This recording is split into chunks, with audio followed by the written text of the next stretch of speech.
தோனி வந்து கான்சியஸ் தோல் அடிச்சோன்னு Australia media பயங்கரமா ரியாக்ட் பண்ண பார்த்தோம். தரம் தாழ்ந்து விமர்சிச்சாங்க. கிளவுன் கோலின்னு சொன்னாங்க. அதுக்கப்புறம் இப்ப பாத்தீங்கன்னா கேப்டன் கிரை பேபின்னு ரோஹித் சர்மாவை சொல்லியிருக்காங்க. உங்க பிரச்சனை கான்சியஸ் எல்லாம் கிடையாதுங்க, அவருக்கெல்லாம் இங்க தையாத்தக்கான குதிக்கல.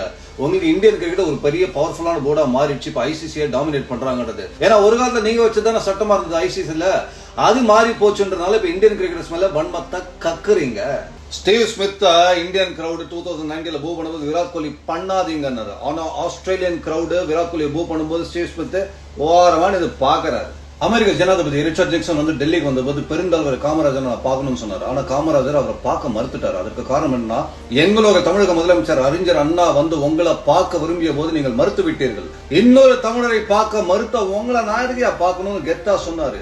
இத்தனைக்கும் ரெண்டு பேரும் அரசியல் ஆப்போசிட். ஆனா தமிழன் என்ற உணர்வு தலை நிமிர்ந்து நின்றது ஃபார் காமராஜர். இப்ப இதை நான் எதுக்கு சொன்னா யோசிக்கிறீங்க? நான் ரோஹித் ஃபேன், கோலி இன்சல்ட் பண்ணா கவலை இல்ல. நான் கோலி ஃபேன், ரோஹித் இன்சல்ட் பண்ணா எனக்கு கவலை இல்ல. ஆர் நான் தோனி ஃபேன், ரோஹித் கோலி இன்சல்ட் பண்ணா எனக்கு என்ன வந்தது அப்படின்னு இல்லாம இந்தியன் கிரிக்கெட்டர்ஸை இன்சல்ட் பண்றாங்க.